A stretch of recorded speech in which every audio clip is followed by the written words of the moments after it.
Alhamdulillahirrahmanirrahim. Alhamdulillah pada hari ini kita bisa berjumpa lagi untuk melaksanakan kegiatan P2K2 sebagaimana biasanya. Nah, pada hari ini kita masih membahas modul PKPU atau pengelolaan keuangan dan perencanaan usaha. Kalau beberapa bulan kemarin kita sudah melewati dua sesi, dan hari ini kita masuk pada sesi yang ketiga, yaitu tentang memulai usaha. Pagi, yes. Semangat pagi, yes. Nah, kalau sudah semangat lagi, kita kembali lagi ke materi pada hari ini. Kalau tadi sudah saya jelaskan bagaimana cara mengidentifikasi ide usaha, baik itu dilihat dari potensi alam, keterampilan yang dimiliki, dan sebagainya. Selanjutnya kita masuk lagi ke angka berikutnya, yaitu mengembangkan dan menilai kelayakan dari usaha. Nah, namun sebelum kita masuk ke lebih jauh pada materi pada hari ini, kita tonton dulu bersama video cerita tentang Ibu Lili.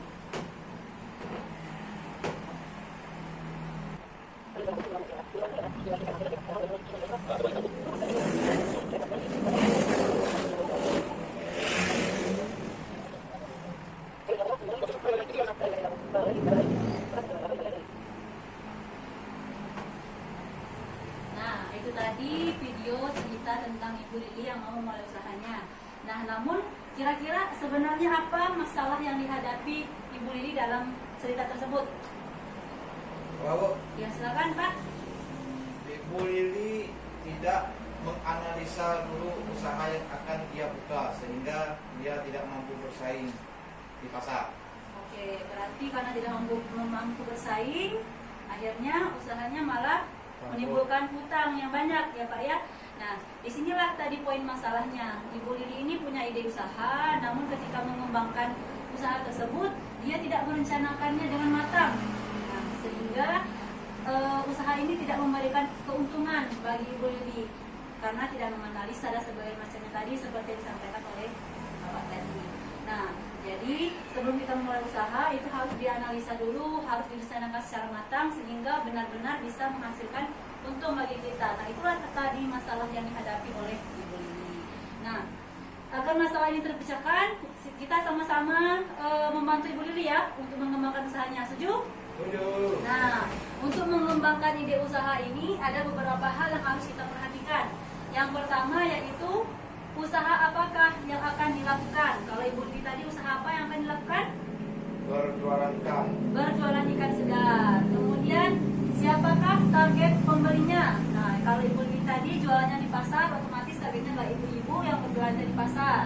Kemudian bagaimanakah untung bisa didapat nanti? Yaitu ikan dibeli dari petambak di pagi hari, kemudian dijual di pasar dengan harga jual yang lebih tinggi sehingga nanti bisa menghasilkan untung. Kemudian apakah penyebab kegagalan usaha selama ini? Ibu Lili tidak dapat bersaing dengan penjual ikan segar lainnya sehingga ikannya sering tidak laku. Nah, dari sini tadi kita kembangkan dan kita kumpulkan informasi sebanyak-banyaknya sehingga kita tahu ide usaha kita ini tadi kira-kira layak atau tidak untuk dikembangkan. Nah, untuk mencari informasi tentang ide usaha ini, kita bisa langsung terjun langsung ke pasar, atau kita bisa menonton TV, kemudian bisa melihat, kalau sekarang sudah canggih, kita bisa membaca atau mendapatkan informasi dari internet. Nah, selanjutnya yang dilakukan Ibu Lili adalah mengumpulkan informasi. Nah, informasi ini karena Ibu Lili ingin mendapatkan informasi, jadi dia terjun langsung ke pasar. Nah, kita selanjutnya masuk kepada cerita Ibu Lili lagi. Untuk mencari informasi, silakan buka di buku pintarnya Pak. Ada cerita Ibu Lili membuka informasi. Silakan dibaca bergantian. Siapa yang mau duluan membacakan? Emak. Ya, silakan Bapak. 1. Dalam rangka merencanakan kembali usahanya, Ibu Lili pergi ke pasar, tempat ia akan berjualan ikan nanti. Itu satu Pak ya. Ya, Ibu Lili mengamati bahwa di pasar sudah banyak sekali yang menjual ikan segar. Sebagian besar pembelinya adalah ibu-ibu. Umumnya mereka membeli jenis ikan yang kecil. Nah, oke. Nah, dari yang pertama tadi, poin pertama, informasi yang kita dapatkan bahwa setelah pergi ke pasar, orang-orang banyak menjual ikan segar itu yang kecil-kecil ya Pak ya, dan pembelinya adalah dari kalangan ibu-ibu. Nah, informasi yang kedua yang dapatkan Ibu Lili apa Pak? Bu? Saya Bu, kenapa? Ya silakan Bu. Kemudian Ibu Lili bertanya. Nah, dari informasi inilah tadi kita bisa menilai usaha kita selama ini, mungkin penyebab kita selama ini gagal itu apa, dan dari informasi ini juga kita bisa kembali mengembangkan usaha kita dan kita bisa melihat apa kekuatan dan kelemahan dari usaha kita, kemudian apa peluang, kemudian ancaman dari usaha kita yang akan kita kembangkan ini, sehingga kita bisa menilai usaha kita itu tadi berdasarkan informasi tadi kira-kira layak atau tidaknya. Nah, dari informasi yang Ibu Lili dapatkan tadi, kita bisa melihat di sini. Pertama, yaitu kekuatan dari usahanya. Apa saja kelebihan usaha dari Ibu Lili dibandingkan dengan usaha orang lain sejenis, yaitu Ibu Lili ini memiliki keterampilan memasak ikan balado dan rasanya lebih lezat daripada masakan ibu-ibu lainnya. Nah, oleh sebab itu Ibu Lili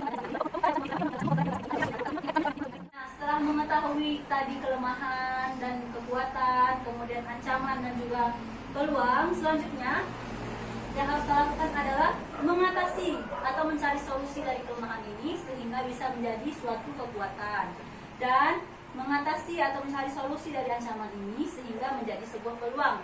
Kalau tadi kelemahan dari usaha Ibu Lili adalah masakan yang dijual tidak banyak variasinya. Nah, kira-kira solusi untuk Ibu Lili ini apa Pak? Bu? Menambah variasinya atau menggantikan variasinya setelah beberapa hari, Bu. Wah, luar biasa Pak Maizal ya. Kita berikan tepuk salut dulu Bu. Tepuk salut. Salut, salut. Salut, salut. Salut. Ya benar sekali Bu ya. Jadi dari sini tadi karena tidak ada banyak variasinya, kita bisa mengganti variasi ini selama 2-3 hari misalnya diganti sehingga variasinya akan menjadi lebih banyak. Atau bisa juga menambahkan variasi lainnya dalam jualan kita sehingga bisa menjadi kekuatan untuk usaha kita sendiri. Selanjutnya ancaman. Ketersediaan ikan terbatas karena terserang jamur. Nah, ini karena ikan yang Ibu Lili pilih banyak terserang jamur dari berita tadi, maka bisa saja solusinya kita mengganti jenis ikan lain yang akan dijual oleh Ibu Lili yang tidak terserang jamur.